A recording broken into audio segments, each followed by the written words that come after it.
حج کے مناسک کے بارے میں یہ سوال کیا گیا ہے کہ عام طور پر لوگ طواف کرتے ہوئے استلام کے وقت 3 دفعہ ہاتھ اٹھاتے ہیں، کیا یہ صحیح ہے؟ اور اگر یہ صحیح نہیں ہے تو صحیح طریقہ کیا ہے؟ تو اس کے بارے میں جو ہم نبی کریم صلی اللہ علیہ وسلم کا طریقہ ملتا ہے کہ آپ جب طواف شروع کرتے تھے تو حجر اسود کو بوسہ دیتے، اگر بوسہ دینے کا موقع نہیں ہوتا تو ہاتھ لگا کے ہاتھ چوم لیتے، اور اگر اس کا بھی ہے تو شروع سے صرف یوں ہاتھ کر لیتے تھے۔ تو اس کا مطلب یہی ہوا کہ صرف ہم نے وہ اشارہ کرنا ہے، اس میں 2 جیسے کہ ہم نماز میں ہاتھ اٹھاتے ہیں اس طرح نہیں کرنا ہے، اور نہ ہی اس کو 3 دفعہ کرنا ہے۔ صرف دائیں ہاتھ سے اگر آپ نے اس کی طرف اشارہ کر دیا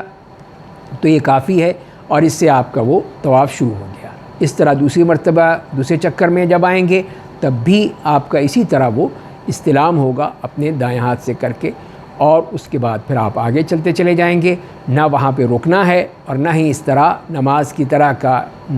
عمل کرنا ہے، اور نہ ہی 3 دفعہ کرنا ہے۔ صرف ایک اشارہ ہے جو ہم اس جگہ پہ کر رہے ہیں جو کہ ہمیں کرنا چاہیے، لیکن رش کی وجہ سے نہیں کر سکے، نہ بوسہ دے سکے، نہ ہاتھ لگا سکے، تو پھر صرف اشارہ کرنا یہ کافی ہوگا، اور یہی اس کا استلام ہے۔